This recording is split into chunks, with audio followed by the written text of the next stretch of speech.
Hello, everybody. I just want to let you know that if at times you see me looking up, it's because my computer screen is actually up on a wall. So that's why you will see me look up so many times. And then with bifocals, it also doesn't help either. So, but thank you all for coming today. And I hope that you get something out of this as we go along. So let me see if I can advance my screen. So my first screen here shows mindful or mindful. And I think that when you look at the mindful, this is how most of us grow through our day. We have a zillion thoughts, a zillion things just, peeing around in our head that is nothing but chaos at times. And then we have the child who is going through life like, smelling the flowers, enjoying the day. And so this is my question to you out there. Are you living a mindful life or a mindful life? Especially in a time that we're living through right now with the pandemic, stress, the technological overload that many of us are feeling these days. Mindfulness is just a way to refine our attention and allow us to connect more fully with what life brings us. So one of the mindfulness gurus is known as Jon Kabat-Zinn. And he came up with what we call the mindfulness-based stress reduction. And he defines it as paying attention in a particular way, on purpose, in the present moment, non-judgmentally. When you go back into history, we find that the Buddhists were practicing this many thousands of years ago. So some people, when they hear that, think that it is more of a religious tradition, but mindfulness is not related to any religious tradition or belief, and all beliefs and traditions can practice mindfulness. It is the opposite of taking life for granted, and it is just being more focused and living in the moment, being very conscious of that moment that we are having. So the most simplest way that we can define this is that it is a practical way to be in touch with the fullness of your being using self-observation, self-inquiry, and mindful action. So to kind of sum it up, I want you just kind of to remember these ideas behind mindfulness, and that is it's observing life in the present moment. You accept life free of judgment. You do not judge. You allow yourself to feel your emotions, but just let it be. You do not judge those emotions. And you become aware of those thoughts, but then you just let them go. So with that in mind, I just want to also mention that there is a lot of research out there that supports mindfulness. So it's like a big buzzword right now, but there is a lot of evidence supporting the idea behind using mindfulness, not only in our everyday lives, but in the healthcare facilities as well. And so one of the books, I'm a big reader, so if you guys like to read, there's a lot out there that you can go to the library and find, but one of the books that I was reading was by Ronald Epstein, and it's called Attending Medicine, Mindfulness, and Humanity.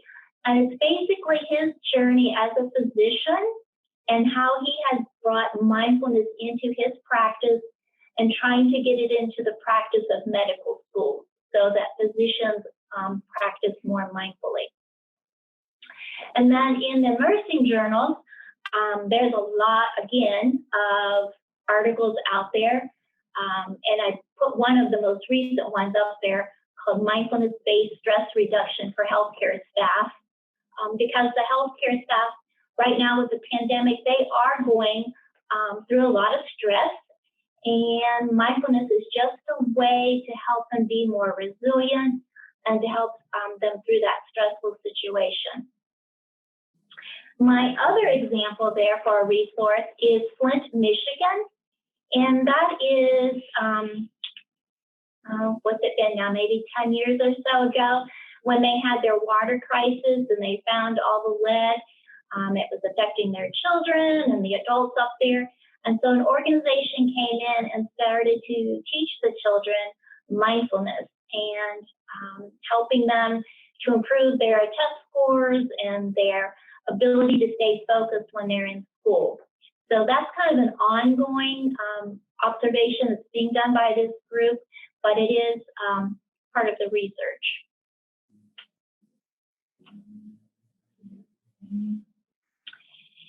So with that in mind, with all of these research studies going on then, these studies are showing that scientific confirmation that a sustained mindfulness practice will bring about changes in the brain function, and it improves our ability to focus, to manage stress, and to reduce depression and anxiety. And I also think this is just a beautiful picture, but it's showing all of the neurons and everything in the brain being lit up. But the brain's network, the connecting in the prefrontal cortex to the limbic system is what's being shown here, becomes highly active, weaving together our thoughts, our emotions, hopes, dreams into a cohesive self-narrative. And when we meditate, it disrupts that process.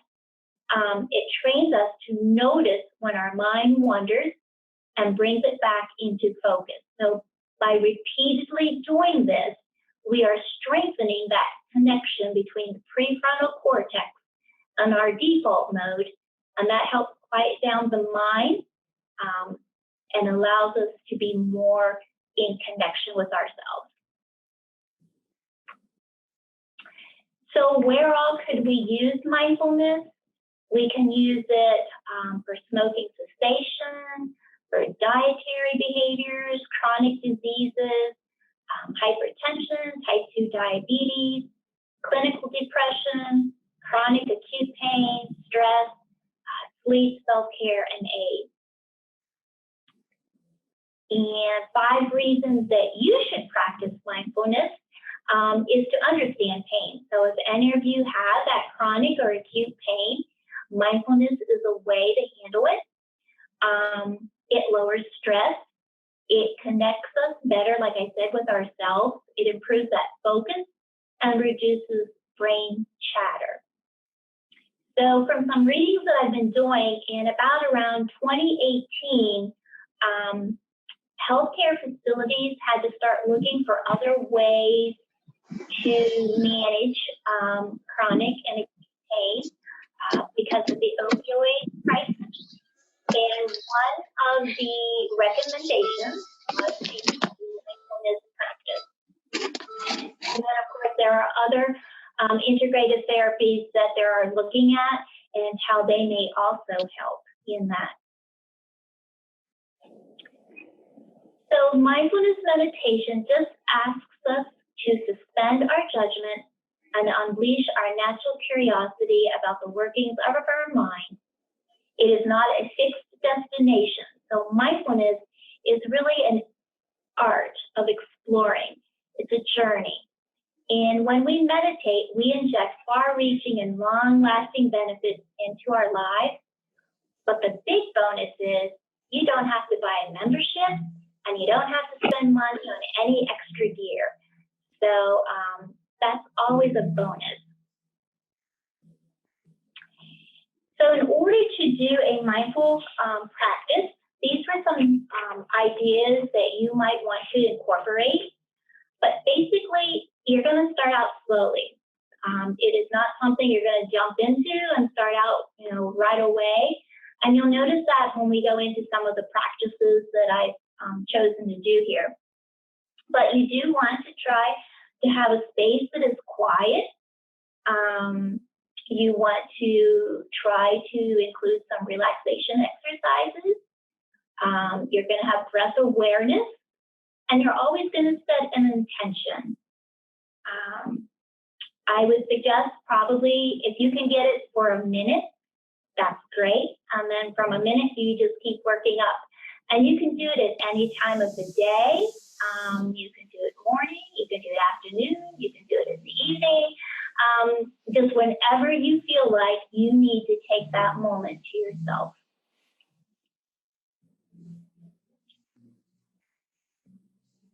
All right, so these are John Kabat-Zinn. He came up with some different categories of ways that we can practice mindfulness.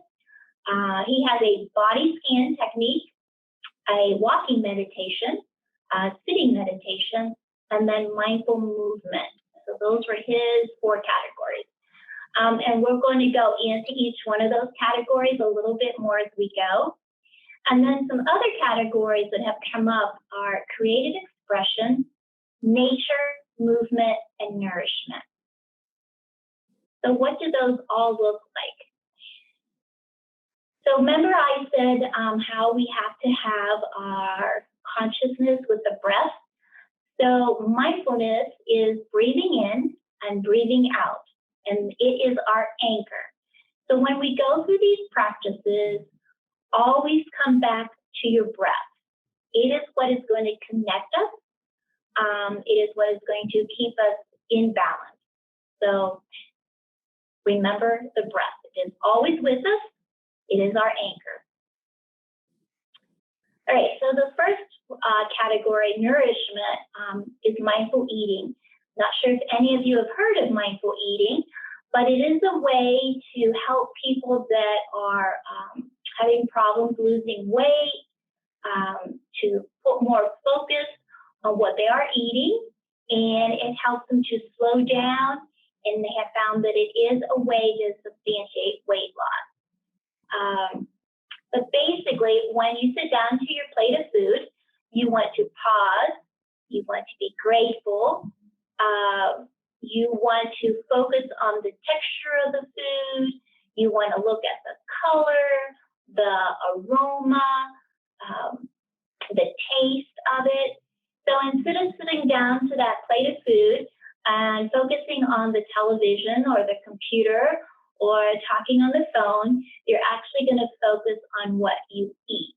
And it just slows you down, and it gives the brain more time to register that the food is there and that you're starting to feel full.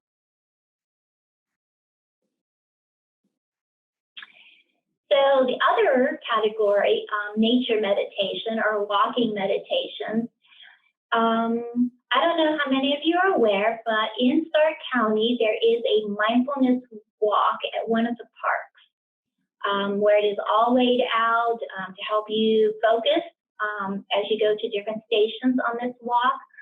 Not been there, but if any of you have, it looks like it's a wonderful, exercise to do. The center picture is of a labyrinth. And here at Altomare Alliance, we do have a labyrinth that is available to be walked. And it is just another way to center yourself and to focus. And then the other picture I have is gardening. Gardening is a very mindful practice, a way to get out there and to meditate. Yoga is a movement type of meditation, and it would go along with Tai Chi or Qigong. So I don't know if any of you do those.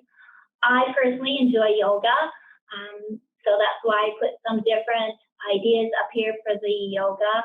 But chair yoga would work as well. You don't have to get down on the floor. But these were just some ideas if we're doing a cat-cow, a ragdoll, legs up the wall. These are just ways to release tension that you might be feeling. But through yoga, Tai Chi, and Qigong, you're always using your breath to help you through these postures. And then we have creative expressions. I don't know how many of you do the coloring, but there are adult coloring books out there that help slow you down. You can do art or journaling, poetry, storytelling. Some people write music or listen to music, but these are just creative expressions that also require a mindful practice.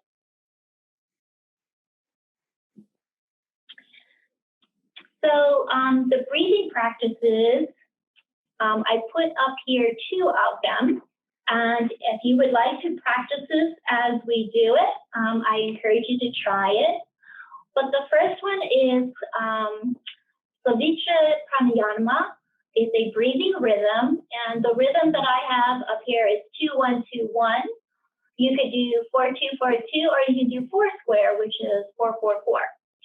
So basically what it is, you're going to breathe in for 2 counts, and then you hold your breath, and then you exhale for 2 counts, and then you pause before you breathe again.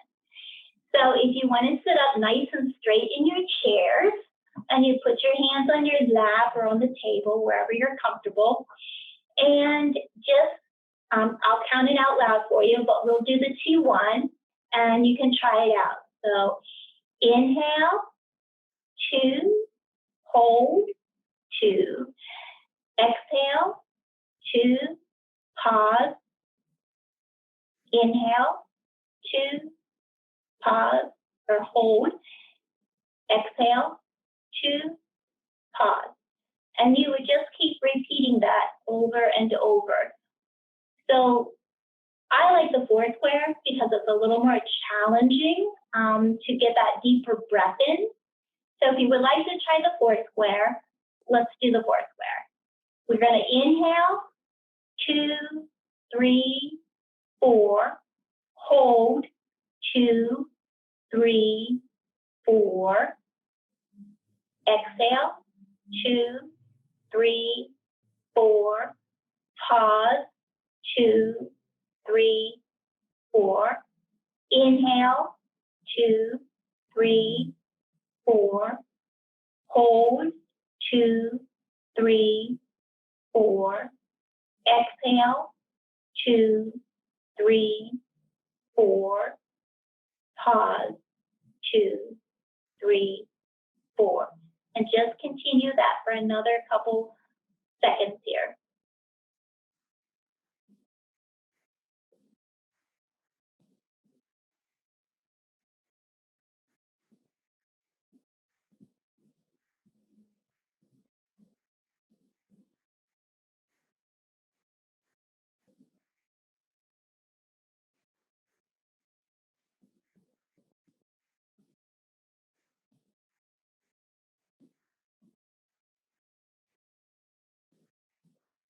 Great job. All right, so then the next one is called alternate nostril breathing.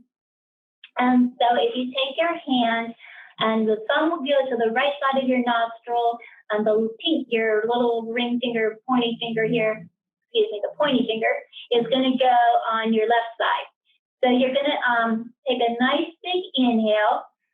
You're going to close off the left side, exhale through the right, pinch the right, inhale left, and then exhale left. Pinch it, inhale right, exhale right, pinch it, release the left, inhale, and exhale. And you would go back and forth like that for about a minute.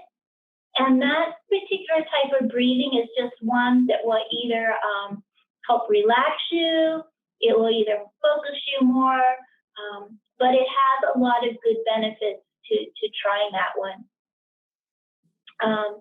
So that's that one. And there's lots more of breathing ones out there, but those are just 2 that I put up. So one of the mindfulness practices that I instruct here for the nurses is called STOP. And it's a 1-minute breathing space.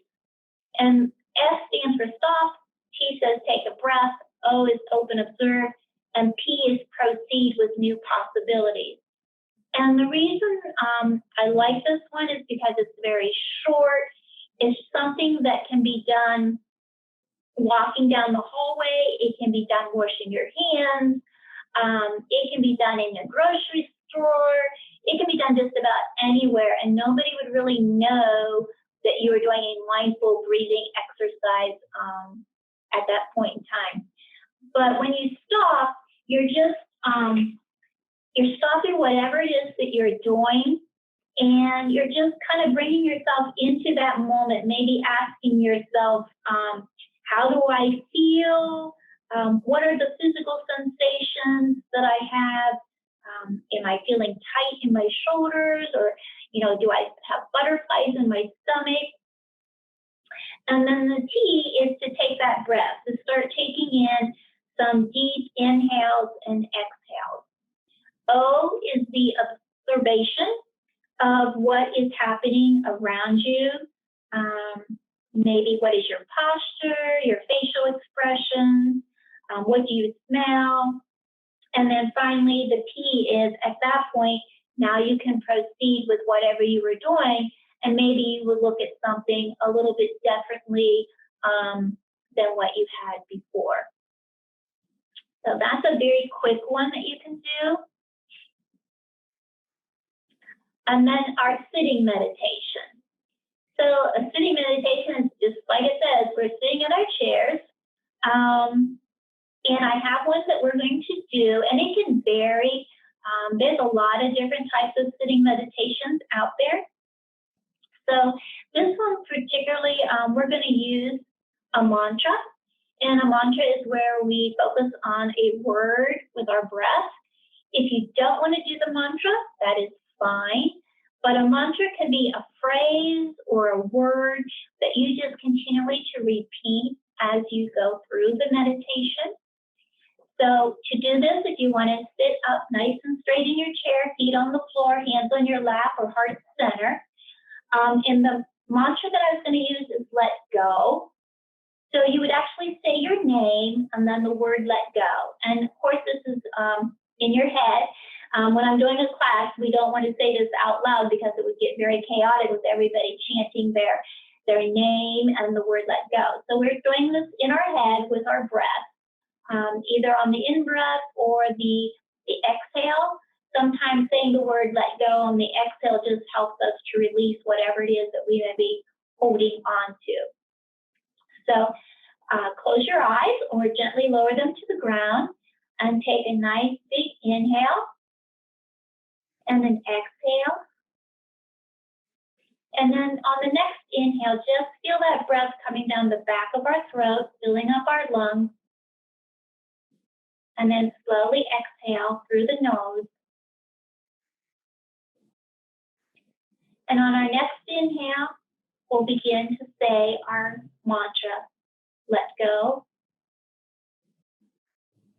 And exhale. And just continue to breathe, saying the mantra if you choose so. Inhale, exhale. And if you notice your mind start to wander away or you start to think of something else, just come back to your breath. Inhale, exhale. And if you're saying the mantra, bring your focus back to the mantra.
And then slowly bring your presence back to your surroundings. A deep inhale and exhale. And that ends the meditation. Again, you may have felt your mind wandering a lot, or maybe you were able to stay focused. Everybody's in a different situation, but it does take practice. So if you felt like you weren't getting it, that's okay. It's just maybe a couple deep breaths in and out is all you can do right now. But eventually, maybe you can sit there for a whole 2 minutes, and then maybe 5 minutes, and work your way up to 10 or 15, whatever your goal might be. All right, so a body scan. This is a very relaxing one. It's nice to do it when you can be lying down on either the couch or the bed, but we can do it in the chair.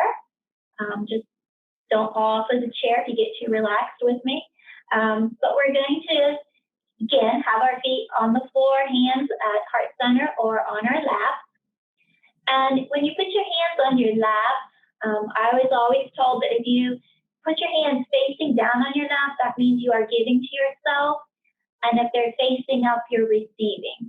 So however you would like to put your hands, close your eyes or at least lower them down. And we're going to focus on our feet. So we're going to take a couple deep in breaths and out breaths to get ourselves balanced. And then we're going to go down to our feet and just focus on them. Feeling the earth, the floor beneath them.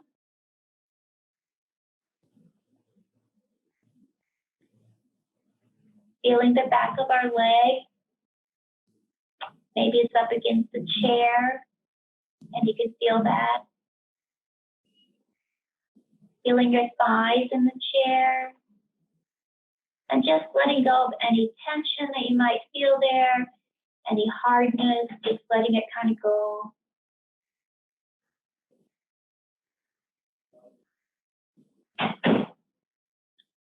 And then focusing on your back, I want you to go one vertebrae at a time up your spine, just relaxing, letting it go.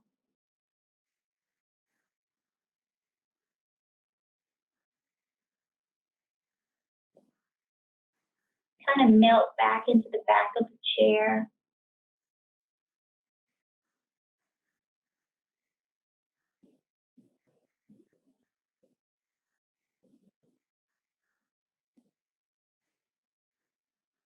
And when you reach your shoulders, you know, we hold a lot of tension there. So again, kind of release that, let them droop, let them relax. Coming down your arms, your forearms, and into your fingers, just letting everything go, any tension, tightness that you have.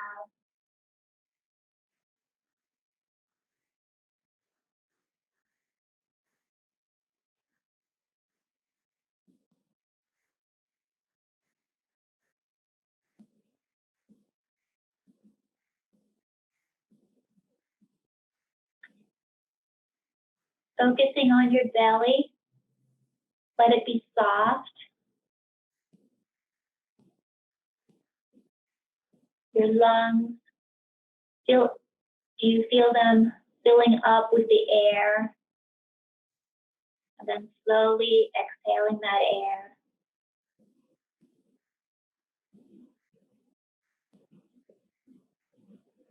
Deep breaths in and out.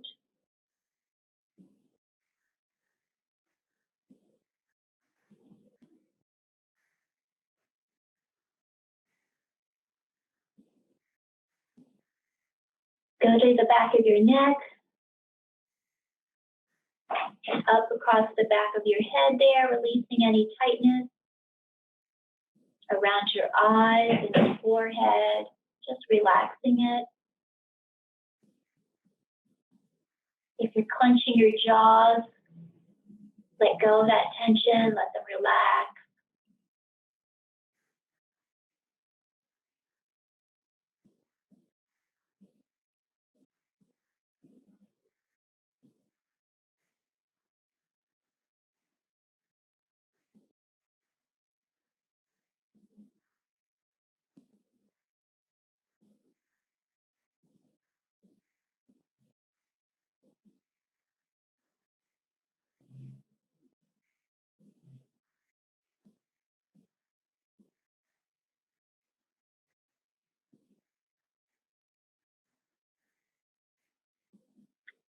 take one final look through your body.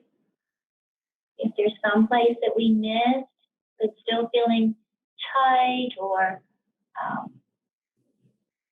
there's a lot of tension there, go back to it.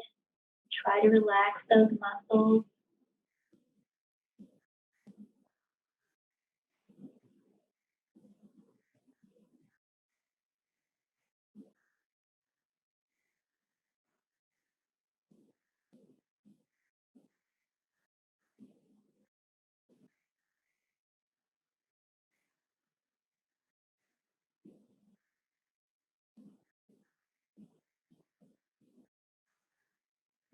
And then slowly bring your presence back to your surroundings.